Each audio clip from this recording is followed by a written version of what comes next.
Hi అండి, అందరికీ నమస్కారం. ఇప్పుడు నేను అరిసెలు ఎలా చేయాలో చూపిస్తున్నాను. మా ఏరియాలో వీటిని అత్తిరాసాలు, నిప్పట్లు అని కూడా పిలుస్తారు. మీ ఏరియాలో వీటిని ఏమని పిలుస్తారో కమెంట్ చేయండి. ముందుగా దీనికి రేషన్ బియ్యాన్ని గ్రైండ్ చేసుకొని పక్కన పెట్టుకోవాలి. రేషన్ బియ్యం అనే కాదు, మీకు ఏ బియ్యం అవైలబుల్లో ఉంటే వాటిని వాడుకోవచ్చు. తర్వాత మనం వీడియోలో చూపిస్తున్నట్లుగా పాకం రెడీ చేసుకోవాలి. పాకానికి ఒక గ్లాస్ నీళ్లు వేసుకోవాలి. అందులో బెల్లం వేసి బాగా కలపాలి. నేనైతే 1 కేజీ బెల్లం తీసుకున్నా. 1 కేజీ బెల్లానికి సేరు బియ్యం అంటే 4 సోలల బియ్యం అయితే సరిపోతాయి. వీడియోలో చూపిస్తున్నట్లుగా అది గట్టి పడేంత వరకు కలపాలి.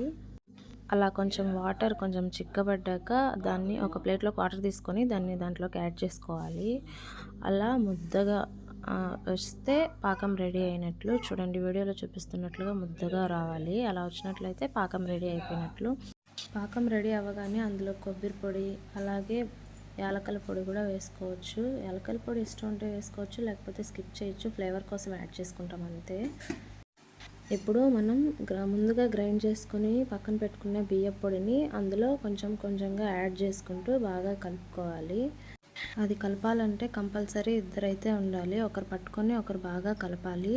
అలా బాగా కలిపిన పిండిని పక్కన పెట్టుకొని పొయ్యి మీద కళాయి పెట్టుకొని అందులో ఆయిల్ యాడ్ చేసుకోవాలి. ఆ ఆయిల్ వేడయ్యేలోగా మనం పక్కన పెట్టుకున్న పిండిలో కూడా ఆయిల్ యాడ్ చేసుకోవాలి. ఎందుకంటే పిండి ఆరిపోకుండా ఉంటుంది. పిండి ఆరిపోకుండా ఉంటే బాగా వస్తాయి అరిసెలు. ఇంకంతేనండి, ఆ పిండిని ఒక కవర్ పైన అలా తట్టి నూనెలో వేసి కాల్చుకోవడమే. అరిసెలు అంతే రెడీ అయిపోయినట్లే. అప్పటి కాలంలో అయితే రాగి ఆకు పైన తట్టేవాళ్ళు, కానీ ఇప్పుడు రాగి ఆకులు కూడా కరువైపోయినాయి. పేపర్ మీద తట్టుకొని వేసుకుంటున్నాము. ఏమైనా పొయ్యి మీద అరిసెలు అంటే ఆ టేస్టే వేరే లెవెల్. అలా నూనెలో బాగా కాల్చుకొని పక్కన పెట్టుకోవాలి. రెడ్డిష్ బ్రౌన్ వచ్చేంత వరకు కాల్చుకోవాలి. టేస్ట్ బాగుంటాయి.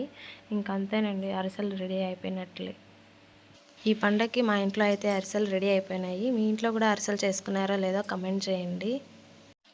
Thanks for watching. వీడియో మీకు నచ్చినట్లయితే లైక్ చేయండి, షేర్ చేయండి, కమెంట్ కూడా చేయండి. ఇలాంటి మరిన్ని వీడియోస్ కోసం మన ఛానల్ని సబ్స్క్రైబ్ చేసుకోండి.